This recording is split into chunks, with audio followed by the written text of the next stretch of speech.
Apa jawaban Allah saat malaikat Jibril mengatakan, ya Rabb, kekasihmu Muhammad meminta jaminan untuk umatnya. Sampaikan kepada Muhammad, akan aku jamin umatnya dan tidak akan aku hinakan di yaumil qiyamah. Kita nih yang lagi difikirin kita sama Nabi. Nabi nggak pernah yang namanya istirahat untuk mikirin umat, nggak pernah, nggak ada dalilnya, nggak ada.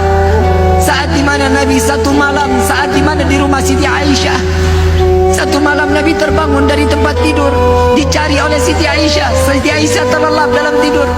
Begitu saat dibangun, dilihat Rasulullah nggak ada. Dicari di dalam masjid, ternyata Nabi sedang salat, ditungguin sama Siti Aisyah. Setelah selesai salat, ya Rasulullah, kapan waktumu istirahat? Kasih waktumu untuk istirahat sejenak. Apa jawaban Nabi Muhammad? Jika aku istirahat, bagaimana nasib umatku di yaumil qiyamah? Jika aku terlelap tidur, bagaimana nasib umatku di yaumil qiyamah? Apa yang kau lakukan ya Rasulullah sehingga aku melihat engkau banyak di dalam gerakan salatmu? Apa jawaban Rasulullah? Ya Aisyah, setiap malam aku harus menggelar daripada sorbanku. Untuk apa ya Rasulullah? Tidak kurang setiap hari, setiap malam aku salat taubat di hadapan Allah 1000 rakaat. Nabi memegang kunci syurga. Nabi yang namanya berdampingan dengan nama Allah, masih salat taubat 1000 rakaat. Siti Aisyah mengatakan, ya Rasulullah, engkau manusia yang maksum, engkau tidak ditempel dosa, engkau tidak akan diberikan suatu siksaan apapun. Kenapa engkau salat taubat begitu banyak ya Rasulullah? Apa jawaban Sayyidina Muhammad keluar dari lisan manusia yang dimuliakan oleh Zat yang Maha Mulia? Jawabannya Nabi, ya Aisyah, aku khawatir tatkala umatku saat diambil rohnya oleh Allah kembali ke hadapan Allah, dia belum sempat bertaubat kepada Allah. Sedangkan aku mengharap solat taubatku ini dapat menambal taubat umatku.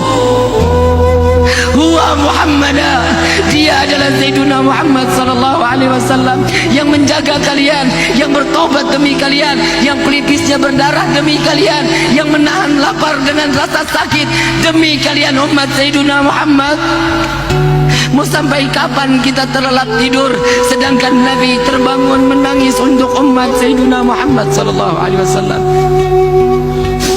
Jangan terlalu sinis dengan Sayyiduna Muhammad sallallahu alaihi wasallam. Jangan pernah membenci Sayyiduna Muhammad. Karena kita saat kita masuk ke dalam syurga, tatkala Siti Fatimah mendengar daripada Nabi mengatakan, ya Fatimah, jangan engkau menangis wahai putriku, jangan engkau menangis wahai kecintaanku. Ya Rasulullah, engkau adalah ayahku. Sebentar lagi engkau akan berpisah dengan roh dan jasadmu. Aku tidak lagi dapat berjumpa denganmu ya Rasulullah. Dekatkan telingamu wahai putriku. Setelah wafatku engkau yang akan kembali kepada Allah. Setelah wafatku engkau yang akan kembali kepada Allah. Bukan gembira, makin nangis Siti Fatimah.